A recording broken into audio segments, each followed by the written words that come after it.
All right, so... Hey, how's everybody doing today? Hey, everybody!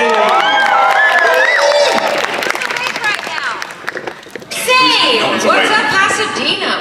Oh, it's just, okay. Lauren, yours is low. I know, it is low. It's better now. Yes, it's better now. Thank you, Tech. Well, at least you're awake. You got the right place. You weren't like, what's up, South Carolina? If you have enough Apple Jacks for the class. No, I'm sorry, guys. I didn't bring enough for everyone. Sorry. Everyone gets one single Applejack, and then you just share it with the person next to you. All right. So Beautiful. on 3, you're gonna yell out. This has nothing to do with Hunter x Hunter. You're gonna yell out your favorite cereal. Ready? 3, 2, 1. I heard Cinnamon Toast Crunch from so many people. You guys both? Yeah. Raise your hand if it's Cinnamon Toast Crunch. Raise your hand if it's Apple Jacks. No. Raise your hand if it's Captain Crunch. Captain Crunch, come on, admit Wait, it. what about Kix? Does anybody remember Kix? I love Kix. I love Kix. all right. So I saw the most baller move a few weeks ago. Raise your hand if it's Cookie Crisp. You have to say it right. Cookie Crisp. I'm a real big fan of Frankenberry, so everything like that. Oh, yeah. It comes around once a year, right? Raise your hand if it's steel cut Irish oatmeal. Very specific. Hell Who yeah. likes 1%. Exactly. What about, wait, who likes the Quaker oatmeal squares cereal? I love that stuff. It's so... No, the frosted mini wheats. Oh, yeah. Who likes Hunter Smacks? Yeah. Any So Hunter Smacks? this is actually it is a Q&A, but they ask you the Q's. So right? Wait, is that true? If you want. I mean, it's up to you. I don't have questions prepared. I do. No, you obviously What's your cereal. favorite roll of Keats? All right. So here's how today's gonna work. I have a few questions of my own, but as mentioned, it is a Q&A. So for those of you who have your own questions, those burning questions you've been waiting all year to ask, we will have some microphones set up so you can ask questions. But I have my own first, so I'll start off with just some basic introductions. I know I introduced you all, but if you can let these beautiful people who know who you are and maybe some of the characters you've played. Sure. Yes. Keith. Okay. You play Keith? This is Keith Silverstein. So in Hunter x Hunter, of course, I play Hisoka. My, how unusual. It looks like that poor man's arms have turned to flower petals. I also play Targ, ready to mark in Overwatch and Overwatch 2. Nuru, Darkwing's Rise. Osmanthus wine tastes the same as I do. You know that one. That's pretty good. Is that enough? That's enough, right? No, more. Who did I miss? I'll say the whole line. But where are those who share the memory? Keith, what is your most obscure character or project? The most obscure one? Yes. That you like. That you think no one in here will know about. Well, I could probably be like Soldier B in something for sure. Sure. But what I think that is interesting, because I grew up on the show, and I still have kids who watch the show, is I got to be Ziggy the Rapping Zebrasaurus in Sesame Street. That's awesome. That's kind of cool. Now, was that in Texas? No, wait. No, I was Barney was in Texas. Where's Sesame? No, it was in, well, they do it in New York, but all the animated segments that you watch on Sesame Street are all totally separate companies usually that produce those for Sesame Street. So no, I didn't get to actually be, I wish I could be like physically on it, I didn't puppeteer on it. But if you do type in Ziggy the Rapping Zebrasaurus, you will get to hear me rap about shapes. That's awesome. So if you don't know your rhombus, you know, from your circle, that's what you want to do. Can you answer all your questions as raps? I cannot. I will not. Johnny Bosch once sang his answers. He had a guitar and he... Did he? Really? Yeah. That does not surprise me. Well, Johnny Bosch is not on this panel, but you know who is? Tara Sands! I've heard about her. Hi, I'm Tara Sands. I play Biscuit on Hunter x Hunter, and she would say, "Don't call me old." On the original Pokemon, I played a bunch of roles, including Bulbasaur. And let's see, Jujutsu Kaisen I play Urahime and Momo, and Yu-Gi-Oh! I played Moko Bakaiba, who really only said, help, help! Shaman King Anna, she was a lot like Biscuit. Yeah, we'll talk about other stuff. And what is the most obscure title you've been in? Title? Oh gosh, I was gonna, you said role before, and I was thinking of roles. Sure. I played an old lady on Jojo's Bizarre Adventure, who I became obsessed with, because she was like a horny old lady who just ran after Jojo all the time, and it was like, get back here, I must have you. Yeah, that was one of my favorite, and that was one of those roles that like, you just happened to be in the booth. So like, that's awesome. and now she's my spirit animal. That's awesome. That show, by the way, is the most true to its name of any show. JoJo's Bizarre Adventure is the perfect description for that entire series. But you know what's even? But you know who's even more bizarre? Max Mittelman! Hey everybody, I'm Max Mittelman. I play Meruem in Hunter x Hunter. And I know you hate him. I love it. Thanks. You're great in it. Thank you. He's dead. Everyone's caught up, right? It's been 10 years. What else do you do, Matt? What else do I do? I'm Saitama in One Punch Man. I play Plague in Seven Deadly Seven Deadly Sins. And I play Plague in Seven Deadly Sins, the King in Miraculous Ladybug. And Leo in Fire Emblem, and Gordon in Fire Emblem, and Kaden in Fire Emblem, and Forrest in Fire Emblem, and Gray in Fire Emblem. But Max, what about an obscure role that nobody made? Well, I'm not done with the most popular ones. I play Ryuji in Persona 5. I play Ito in Genshin Impact. And everybody's favorite additional voices in the Emoji Movie. Obscure roles, well, Emoji Movie. And then, speaking of old ladies, I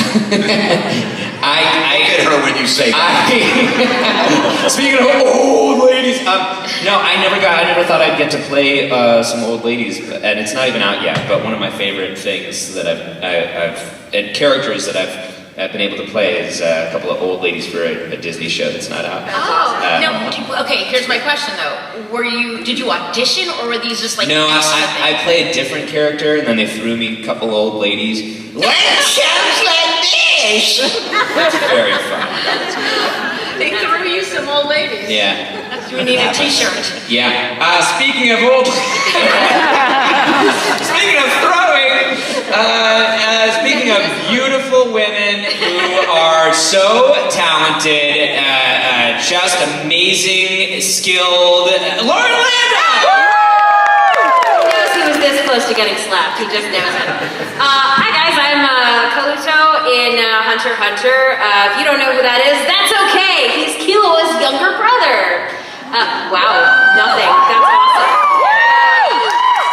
Thank you. I love the enthusiasm. Huh? Is a little brother? Little, yeah. Oh yeah. There you go. All right, so you. He's only in like 2 episodes, but that's okay. He was actually a pretty cool character to play.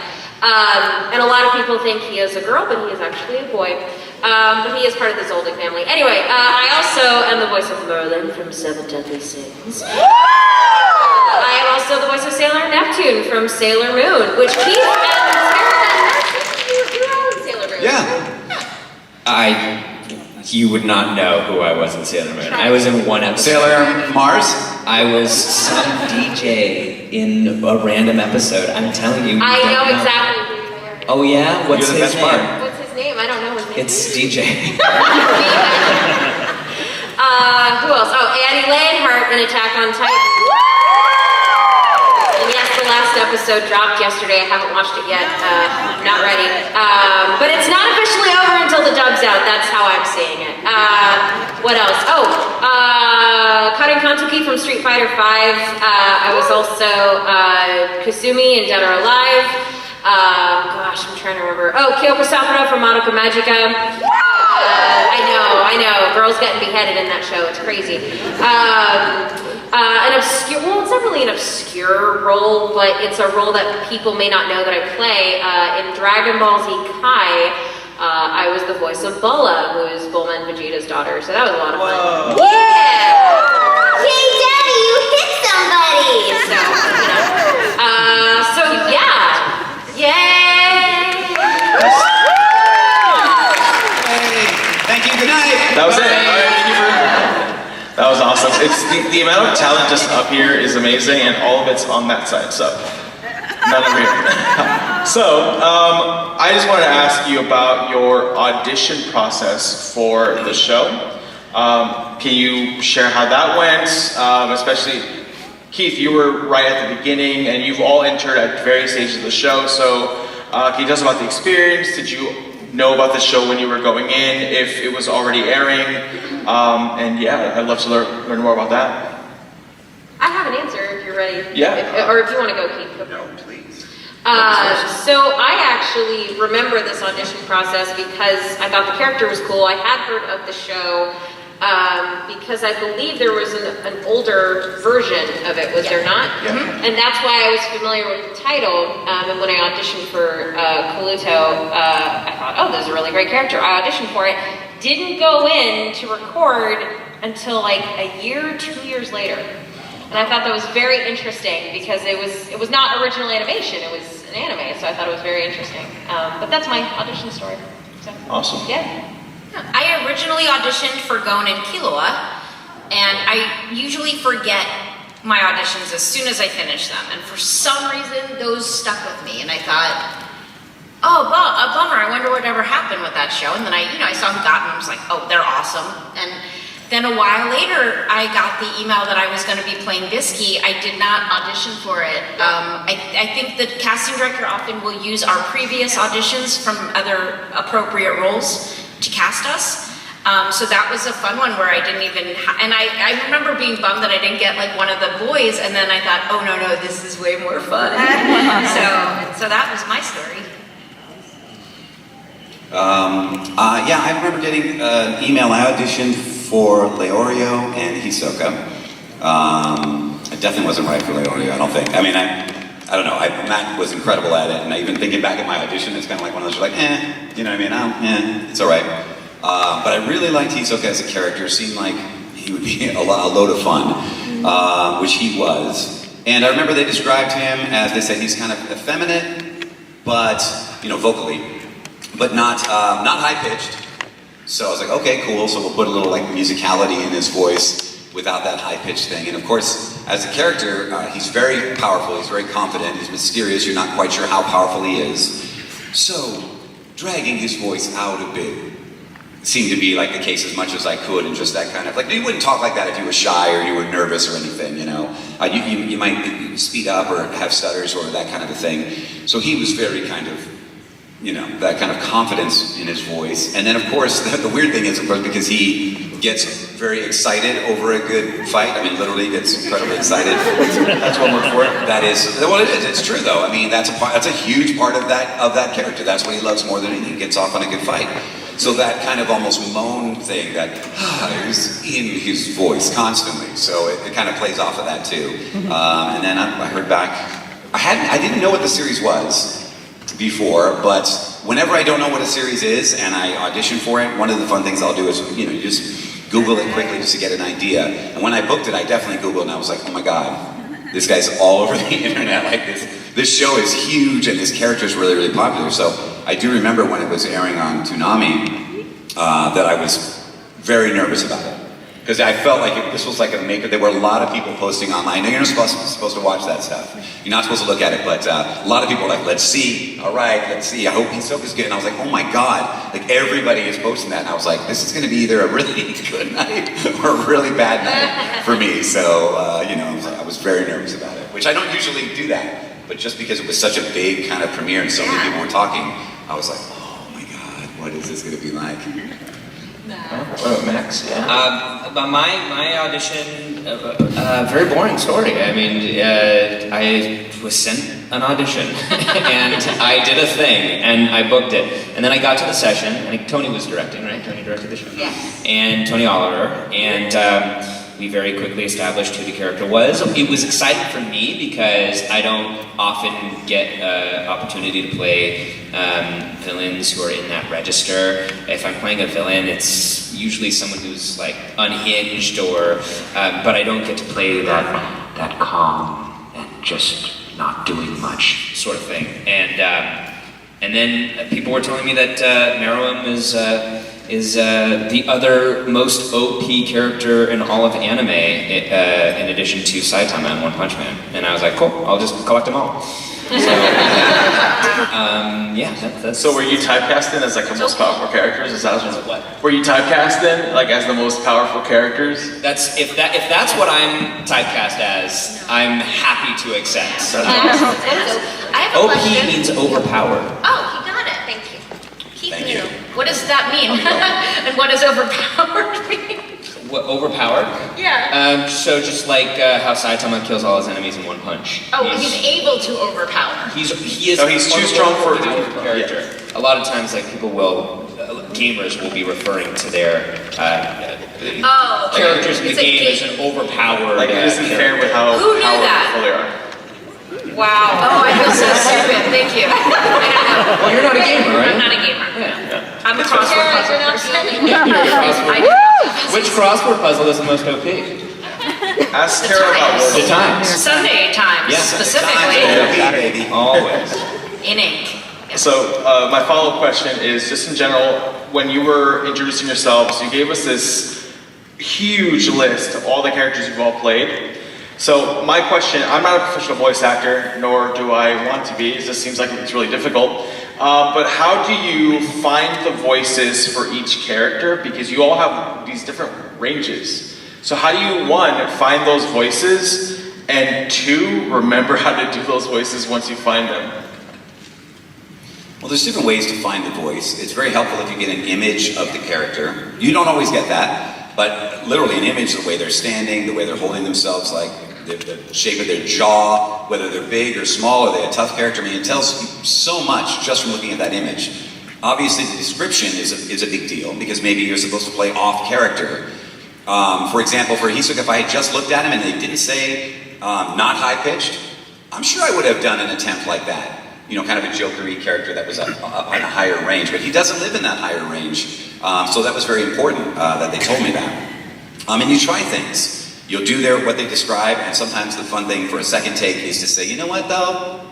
This is not what they said. In fact, they said kind of not this, but it's a take two. And I think I'm looking at this character, and I think it would be kind of funny or kind of cool if they were kind of the opposite. Oftentimes my take two is my take one instinct. Right. Where I'll see the character and I'll go, oh, I have an idea for it. And then I'll read the description and go, that was very wrong based on what they gave me here. But then I'll give them that take two. You'll put them in the and sometimes that books the job. Absolutely.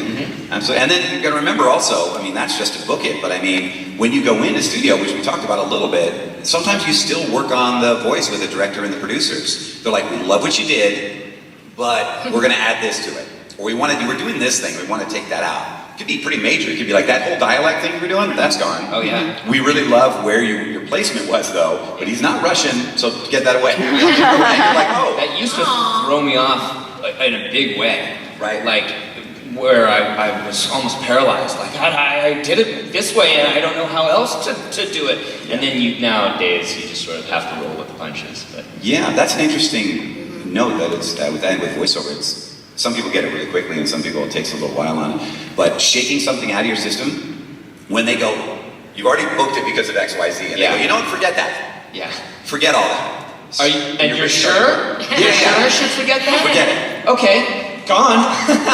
But it's What hard else? to learn that though, right? I mean, I'm saying Yeah. I've struggled with that on occasion. I've seen people struggle with that, where they're just like, they can't. Whatever it is they brought in, they're like, I can't not do that now. Which is weird. It's almost like, pretend it's a new character. Because we'll listen to our auditions that booked out. Like before I go to a session, I go, oh, what did I do to get this job? So in my brain, I'm warmed up. I'm like, oh, was it high pitched? And I'll listen to it. Like, you know, we keep, most of us, we either keep our auditions or our agent will send us the audition that booked the job. So you can't get attached to anything once you audition. Yeah. And then the other element for that was like keeping the. Oh. How do you keep the voice? We don't. They do that for us. How do you keep the voice? Actually, I struggled with that when I was early on in my career. The voice would sway, and then I would ask for my reference and get back to it. So they have I feel like we're talking about it as if everybody should know, but we keep a reference on file, right? Either it's our audition or something early on when we are recording our first session, and they can play that for us to remind us what the voice is. So sometimes you have to do that if it's, especially if it's a character that is pretty dynamic, and you forget the very specific intricacies of what you're doing. But other times, the character evolves as the show progresses, as there are more seasons. That's most of my characters that get a second season and a third season, they change. It's not something that, I would love for the character to be that evolved at season 1, but if you listen back, especially like original animated stuff, I change, all my characters change. Oh, what's the Homer Simpson rule? Listen to old Homer Simpson. I always bring that up when people are like, why did you change? I go, because Homer Simpson figured out who he was, so I'm going to do that too. Yeah. That's awesome. So now I'm curious, as earlier Tara, Keith, you both mentioned you also auditioned for other characters. Do you remember those voices you auditioned for Gon and Killua and Leorio? And if you remember them, would you mind just letting us know what that might sound like? I assume I sounded like Mokuba. No, like with little boy voices, especially, I have like 2 or 3 versions of my little boy voice. So I'm sure I sounded like this, which would have been really hard to do a whole series as, because that's right on your vocal cords. Hurts. So I'm kind of relieved I didn't do that. And I honestly can't really give you an example because I actually know the character of Leorio is in my head now. Yeah. Which, Matt's version is in my head. So I don't think I could do what I did. I don't remember well enough. I think I would just do an impression of Matt now, which is not obviously what I did at the time. So sorry. I was like, this, what's wrong? What do you think? That's what Leorio would have sounded like, so. It was Glomer. That's awesome. So my follow-up question now is, it doesn't have to be Hunter x Hunter specifically, so I know all of you have had these really great careers so far, and hopefully they only continue to get bigger and better for you all. But do you have any fun stories just working on whatever projects? If it's a great Hunter x Hunter story, that'd be awesome, but if it's just in general, I'd love to hear those. Oh, I have. Okay, so I did not know that Biscuit was going to transform. What happened? So sorry. Are you gonna sing? Pete, please speak up. Only if Keith does a little melody.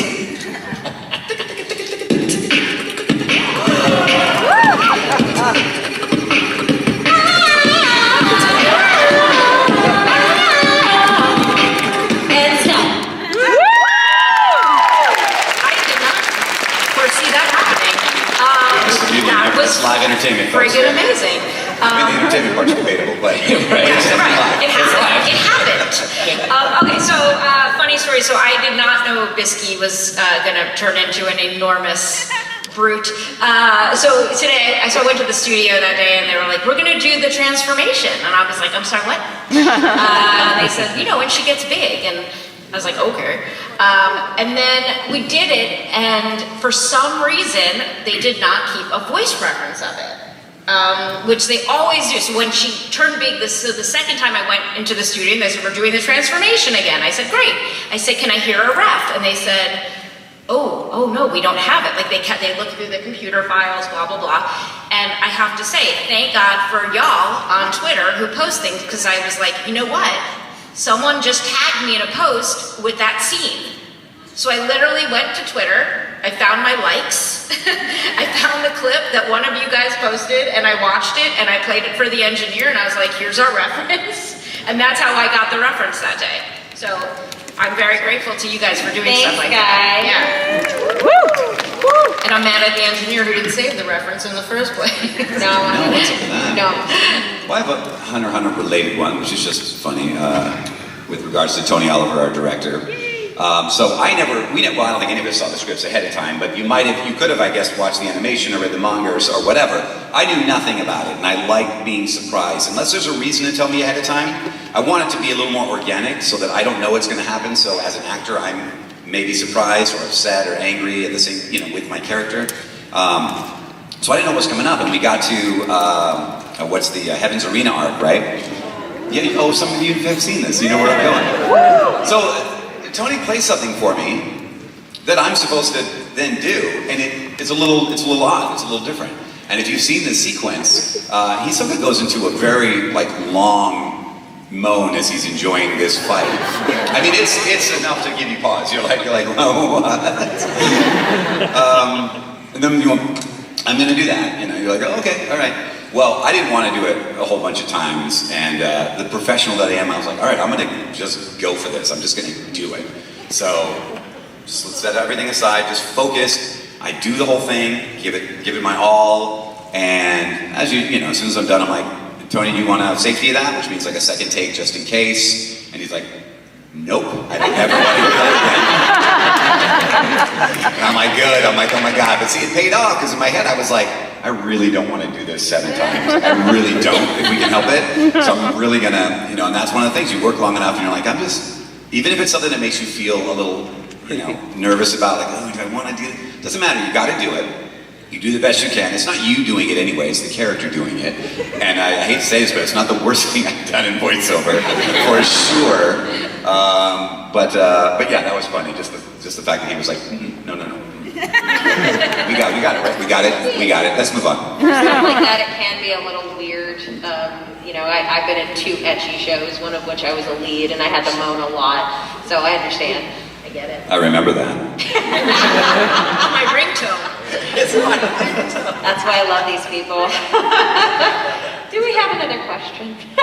Yes, absolutely. More. Move on quick. With all that said, can you all moan? Okay.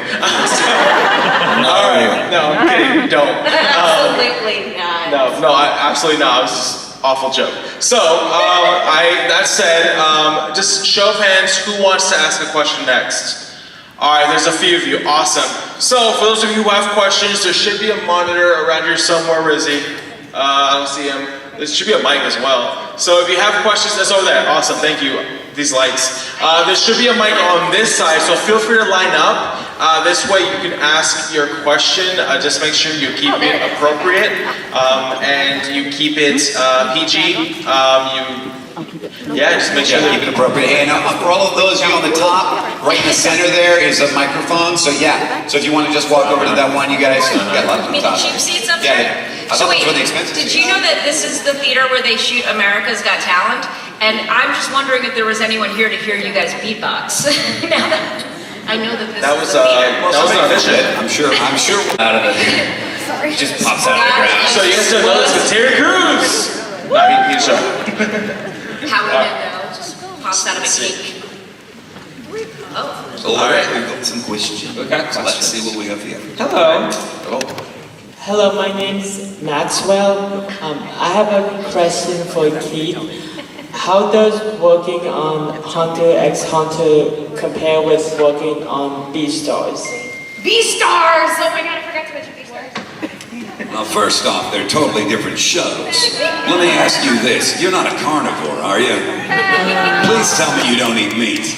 I guess I'm an omnivore since I eat both meat and vegetables. Eat your vegetables, kids. I've got a chain with your name on it. We're gonna fix that. They're totally different shows. I mean, they just have a very different vibe. And my part in it is, that's Gohin right there. And he's so much more flowery and different and suggestive in everything he says. I mean, they're so different. Beastars isn't like any other show, really. It's kind of in its own. It's kind of in its own pocket. I don't really know what I would compare it to, but I'm a big fan of the shows. But they're just very different. We also have a nickname for Gohin. Do you guys want to know what it is? I do. Well, you know this already. Maybe. It's Pan Daddy. Because look at him. That's where he gets from eating. Is it bamboo? Is that what it is? The name's not Pan Daddy. It's Gohin. It's Pan Daddy. No, I can Pan Daddy. I like Pan Daddy. Thank you. You're welcome. morning. Good morning. My question is, what advice would your characters give you personally? For Hisoka, he may not give the best advice, maybe Zoldyck. What advice would our our characters give us? Yes, since you guys had more time like getting to know them personally, so like what do you think they would advise you? Oh, well, because Biscuit travels with her masseuse, I think she would say, Tara, you really need a massage. Because I do. So. I think Meruem would tell me to stop slacking and study my chess. I know it's not chess that he plays, it's Gungi, but I play chess, and I've been at the same ELO for like 2 years. It's pretty pitiful. I play often and learn nothing. I think Kalluto would just say, oh, just stay away from your mother if she's crazy. Which she is. Not my mother, his mother. She would kill me if she thought I said that. Anyway. He's always offering advice, Hisoka. It's not all that bad. Love and hate are two sides of the same coin.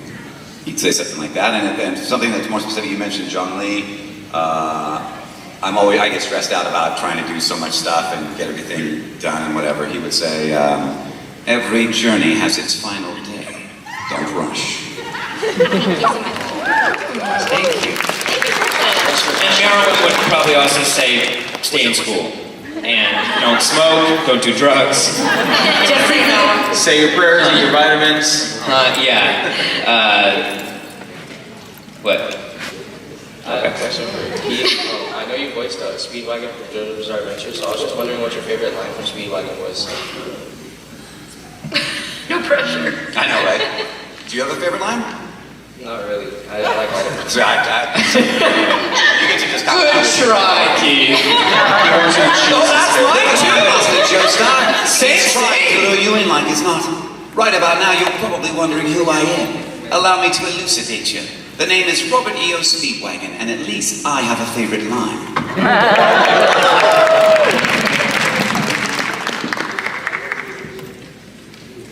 I was just wondering how you take yourself seriously and have the confidence to say some lines that maybe don't feel all too easy to take yourself seriously while doing. Well, I think what helps with that is we have to separate ourselves from the character, and we also, all have to remember that the actors are not actually their characters. So it doesn't necessarily mean it's going to make it easier, but in that moment it just helps to kind of get past that, because at the end of the day, we want to do well, but we want to get the job done, and we have to get the job done. And the director just wants a good take. He or she wants a good performance from it. It's not really a reflection of us as people. So it might be a little uncomfortable, but sometimes we just have to try and work past that as a professional. So You know that the people who are in the room with you are rooting for you to do a really good job, because they want you to do a good job.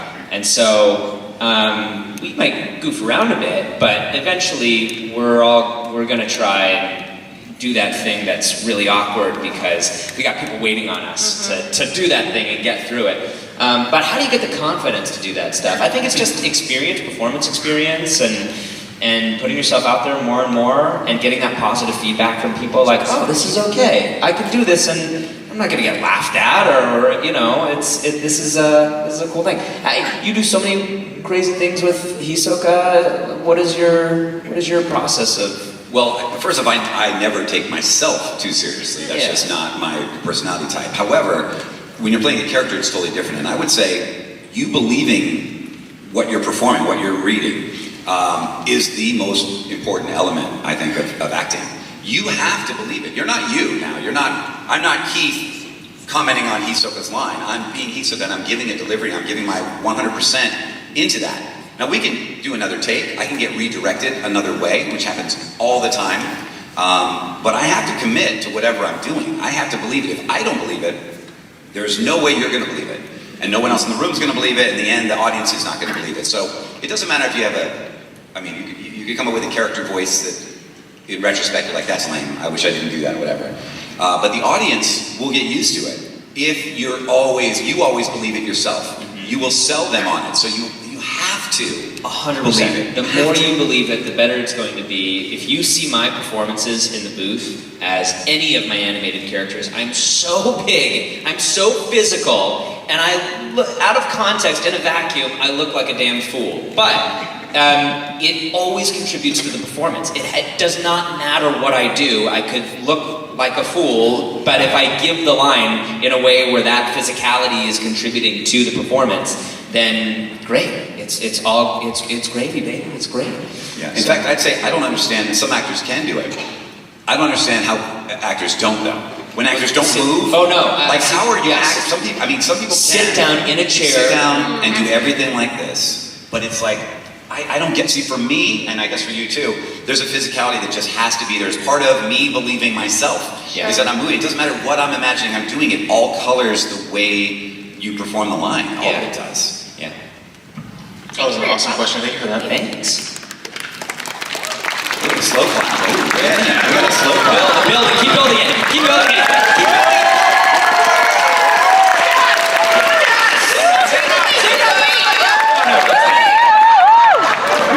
You got one. That's great. Hi. Hello. This one's for Keith. Me? Yes. Yes, you. In Sonic the Hedgehog series, what is your favorite line when you voice as Vector the Crocodile? I don't remember a lot of specific Vector the Crocodile lines, to be totally honest with you. I know people like Find the Computer Room. I've been doing Vector for like 14 years. Whoever was doing him 15 years ago did that particular voice line. I usually am like, hey, I'm on the case! You know, something in that range. Because I think he says I'm on the case and what have you. But he talks about a do-re-mi in one of the series. In Sonic Boom. But I don't remember his specific lines. He just kind of comes in the games and gives advice to Sonic. So I don't know if there was a memorable. Do you have a favorite other than the Computer Room? It's hard to speak, but sometimes I remember seeing Sonic Generations of Vector the Crocodile when Sonic, either Monors or Past Sonic says Vector. Except I couldn't remember the gameplay. Yeah, but it's a great character. I love playing him. Some of my characters seem to have like catchphrases that are pretty easy to go to, and you guys help with that too. Because I don't play all the games of everything that I've done and watch all the series, but you guys come up to me and you're, oh my god, I love when you say this. And so then I learn those phrases. Some of them I do watch, and some are very obvious with characters. Him I don't know so much, but I gave you a couple examples. Hope those work. I'm glad you're a fan. I see what you got there. Heck yeah. Tails would be. Yeah. Thanks so much. Thanks for the question. Good question. What's your next question? Yeah, you're next. Do a shot of water. Yeah, what's your question? I'll do an apple jacket. Yes, you have to tell me what it is. Yes, you have to tell me what it is. I'll do my favorite psychoactive. Is it psychoactive? No. Caffeine. Caffeine? Oh, it's. Is it considered psychoactive? No, it's considered psychotropic. Psychoactive is. Psychotropic. I don't know. Put mushrooms in it? It's on our Parkman album. Psychoactive. Oh, you got the LSD coffee. We have a question. Oh, yes. It's LSD. LSD caffeine. I tried, I'm sorry. I have a question. Hi. Do you like the blue-haired Hisoka or the orange-haired Hisoka better? Favorite. Favorite Hisoka. I've never thought about that before.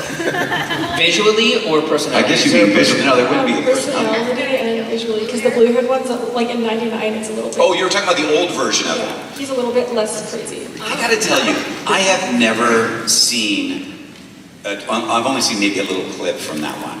And there's no way I couldn't be biased and pick the one that I know and love. Because I'm also a fan of the series. I've seen it over three times through for Hunter x Hunter, the one that we worked on. So, I mean, I'm a fan of that. That's the one that I know. So, I mean, no disrespect to the original version whatsoever. I just, of course, the newer one's going to be my fave. If that's the difference. I mean, when he changes his costume, he's got different outfits. I don't know that I have a favorite. I kind of like that there's a new one in the manga somebody showed me that's like crazy though. I'm a little nervous about that one. Got it. It's extra. It's very extra. Thank you for the question. Thank you. Thanks. Blue hair or orange hair. Make your choice now. Choose. Choose or die. Hello, I have a question. question. Which one of the characters in the show do you think is closest to the character that you voice?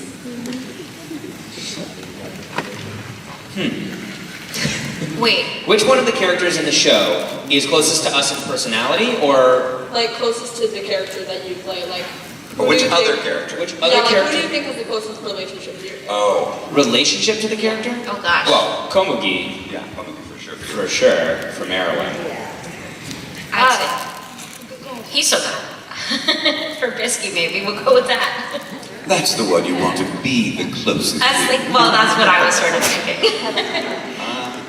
Truth be told, I don't think anyone has a close relationship to Kalluto because he's kind of a loner.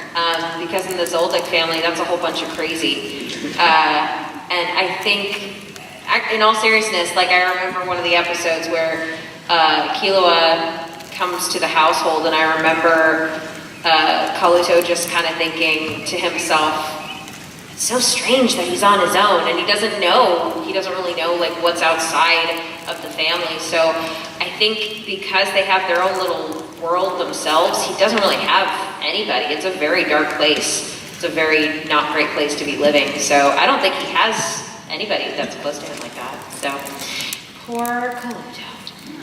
Hisoka's closest to Illumi, for sure, and but he's the most interested in Gon, clearly, because of Gon's future potential. So, Awesome, thank you for the question. We have time for one, maybe two more questions, FYI. I think we can do a lightning round for the people who are online. Let's do it. Challenge accepted. And with the hat, it'll be the last one. Lightning round, go! For Keith and Max, I just wanted to ask how's your personal experience with voicing in Genshin Impact, mainly like how it started and how the direction it go through? It's dope. Genshin is awesome. It's one of my favorite things just because they let me do whatever I want. And listen, 99% of the stuff that I say is written for me. I get to ad-lib 1%. I said on Zach Aguilar's stream one time, they get to say whatever, I get to say whatever I want. And everyone's like, great, Max made up 99% of the lines. No, I made up 1% of the lines, but they do let me ad-lib anything I want, which is so nice. What do you think? I'm loving working on Genshin Impact. I will say, John Lee, a lot of people say that it's a very soothing character to listen to. When I record him, it's very soothing for me. I'm dropping my voice and slowing everything down, and so I'm doing this. I'm in a very meditative spot. So when I get a good length session, it's very meditative for me. So it's really cool. I do a lot of spastic, crazy, psycho characters that are wild and insane, and those are fun too. They're a different thing, but it's nice to just go and live in that spot for a little while. So I love Genshin Impact for a lot of reasons, and a lot of it's because of how the fan base. Is that funny? You are. Meruem, is that for me? Is that for you? Yeah. It's fun to get that every now and then. Yeah. I mean, the others, you want all of it, right? You want the variety. Right. But it's nice to get that, you gotta just get to relax. That's where I'm at. Yeah. Sure. Thanks for your question. Thanks for your question. Popular. All right, lightning round. Let's go. How's it going? My name is Lorenzo. What's up, Lorenzo? No. What's up, baby pop? So, my question is for you guys and for anyone really. Who inspired you guys to do voice acting? What? Say it again? Who inspired us to do voice acting? Oh. Who inspired you to do voice acting? I know many people that did. Jim Cummings, I grew up with Jim Cummings. Rob Paulson. Mary Elizabeth McGlynn is an amazing actress. She's queen. Oh my gosh. So many people. I can't list everybody because there's too many people, but absolutely I've been inspired by many. Yeah, same. For me, there's too many to count. I look up to a lot of people. They didn't inspire me to do voice acting. I found voice acting and fell in love with it immediately. But it's all the OG people, the Frank Welkers, the Jim Cummings, the Rob Paulsons, the Maurice LaMarche. Correct. But also newer people who are not necessarily OG, but who are incredible. Roger Craig Smith and James Arnold Taylor. Tara Sands. Tara Sands. Yeah, that's Keith Silverstein. No, actually, I'm not kidding. Tara knows this. I actually was a fan of Tara way before I got into the industry. She knows this. Shut up. It's true. I don't want to. No, you shut up. Oh my gosh. My answer, all the people you guys named, obviously. My very first day working on Pokemon, I was there early because I'm always early. And Veronica Taylor was working before me, and I got to watch her work, and that was awesome. Very lucky. If we're getting into the industry, I wasn't. I mean, I grew up on all kinds of, Mel Blanc and everybody, but it wasn't that. I just kind of got into it on my own. It wasn't through inspiration of other people. But I will say this: I'm inspired every time I get to watch any of you and anyone who's doing voiceover work. And the truth is, everybody brings something totally different to the table. So it doesn't matter if it's day one. I will watch that person that's probably on their first session ever, and there's an energy, there's something about it that you can go, oh yeah.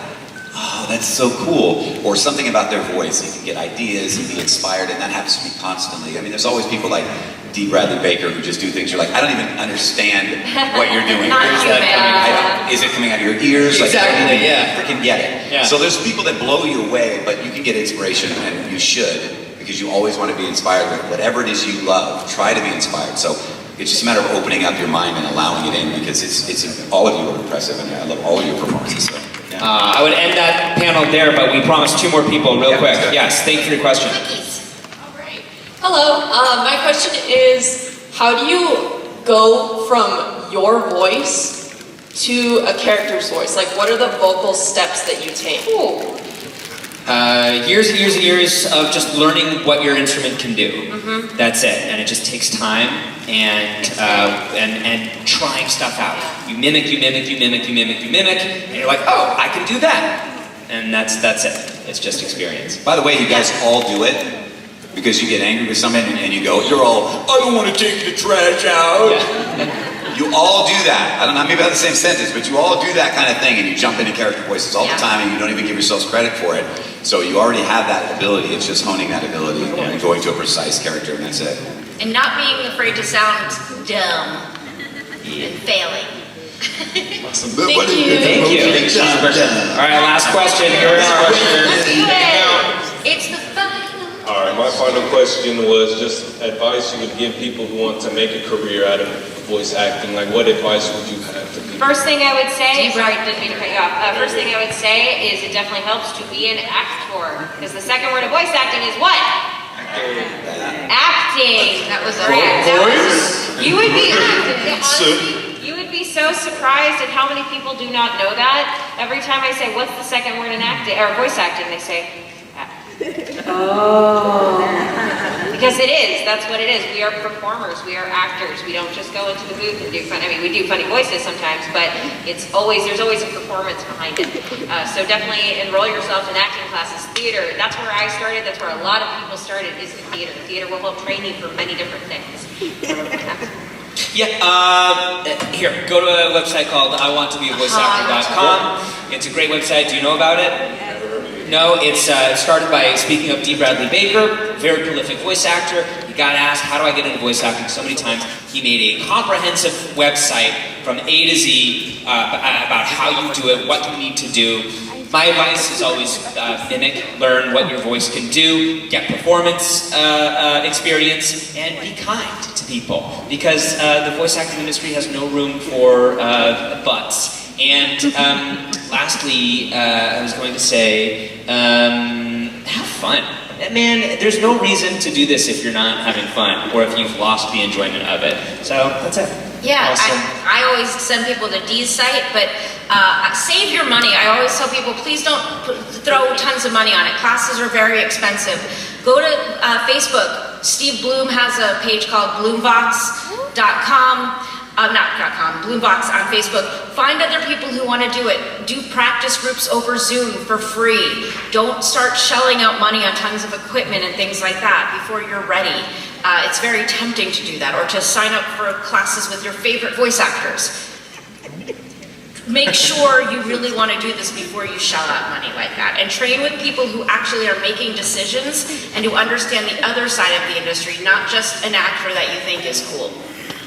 And don't push it off if you want to do it. I think now more than ever, if you want to do it, get your classes, do it, learn, go.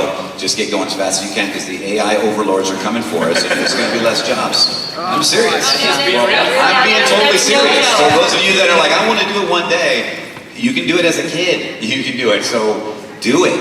Do it. Get in while you can and get a spot for yourself. Awesome. Well, thank you so much for that question. With that said, we are out of time. So, one last thing.